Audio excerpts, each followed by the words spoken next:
Eto si Shizo. Isa to sa pinakamalakas mag-Aldos sa buong mundo at wala pang nakakatalo sa Aldos niya.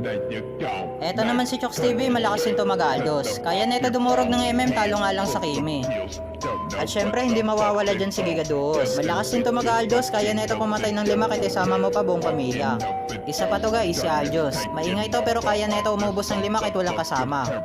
Eto naman si JP Aldos Gods. Malakas din mag-Aldos pero alam nyo ba na may mas malakas pa sa kanila? Oo, tama kayo na narinig, meron. Ipapakilala ko sa inyo si One Pan. Yung lakas niya pinagsamang Shizo, Gigaduos, JP sa Chooks TV. Alam nyo ba kung paano ko nasabi yon? Kasi si One Pan siya naman yung kauna-unang Aldos God sa mga wawanet sa kanila.